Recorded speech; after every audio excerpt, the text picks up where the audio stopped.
Z+ ক্যাটাগরির নিরাপত্তা, যেখানে 24 ঘন্টা সাইরেন, মেটাল ডিটেক্টর আর বন্দুকধারী পুলিশ পাহারা দেওয়ার কথা, সেখানে পশ্চিমবঙ্গের প্রাক্তন মুখ্যমন্ত্রী মমতা বন্দ্যোপাধ্যায়ের কালীঘাটের বাড়ি আজ সম্পূর্ণ শুনশান। গেটে ঝুলছে মস্ত বড় তালা। ভেতরে কোনো পুলিশ নেই, নেই কোনো সরকারি নিরাপত্তা রক্ষী। কিন্তু কেন? হঠাৎ কেন নিজের সরকারি নিরাপত্তা ফিরিয়ে দিলেন তৃণমূল নেত্রী? এর পেছনে কি কোনো গভীর রাজনৈতিক চাল, নাকি মারাত্মক কোনো ক্ষোভ? সূত্রপাতটা হঠাৎ করে। দীর্ঘ 20 বছরেরও বেশি সময় ধরে যে 3 জন PSO মানে পার্সোনাল সিকিউরিটি অফিসার মমতা বন্দ্যোপাধ্যায়ের ছায়ার মতো পাশে থাকতেন, যাদের উপর তিনি চোখ বন্ধ করে ভরসা করতেন, তাদের হঠাৎ সকাল 7টায় লালবাজারে ডেকে পাঠানো হয়। কোনো পূর্ব ঘোষণা ছাড়াই তাদের দায়িত্ব থেকে সরিয়ে দেওয়া হয়। তৃণমূল সাংসদ ডেরেক ওব্রায়েন সরাসরি ক্ষোভ প্রকাশ করে বলেন, 20 বছরেরও বেশি সময় ধরে যারা মমতাদের সঙ্গে আছেন তাদের হঠাৎ সরিয়ে দেওয়া হলো, কোনো কারণ দর্শানো হলো না।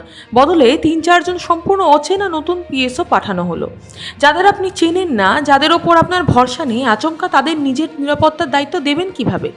আর এই কারণেই ক্ষোভে ও অভিমানে নতুন পুলিশ কর্মীদের ফিরিয়ে দেন মমতা বন্দ্যোপাধ্যায়।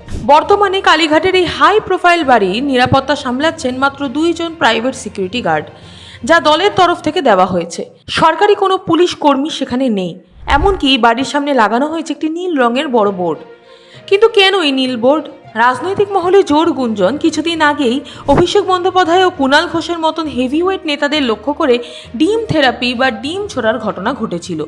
মমতা বন্দ্যোপাধ্যায়ের বাড়ির সামনে যাতে এমন কোনো অপ্রীতিকর বা অপমানজনক ঘটনা না ঘটে, সেই ডিম থেরাপির হাত থেকে বাঁচতেই প্রশাসন তড়িঘড়ি এই নীল বোর্ড দিয়ে খোলা অংশটি ঢেকে দেন।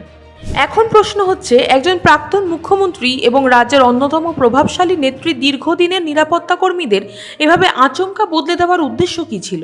এটা কি শুধুই রুটিন বদলি, নাকি এর পেছনে অন্য কোনো প্রশাসনিক বা রাজনৈতিক চাপ রয়েছে?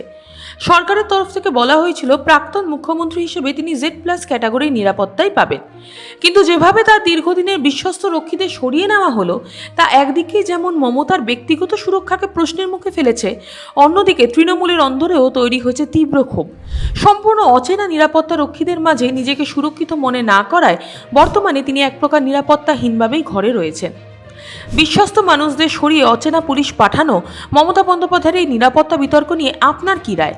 মমতা বন্দ্যোপাধ্যায়ের এই সিদ্ধান্ত কি সঠিক, নাকি প্রশাসনের এই পদক্ষেপে অন্য কোনো রহস্য লুকিয়ে আছে? অবশ্যই আপনার মতামতটি কমেন্ট বক্সে জানান। ভিডিওটি ইনফরমেটিভ মনে হলে লাইক শেয়ার করতে ভুলবেন না। দেখা হচ্ছে নতুন একটি ভিডিওর সঙ্গে।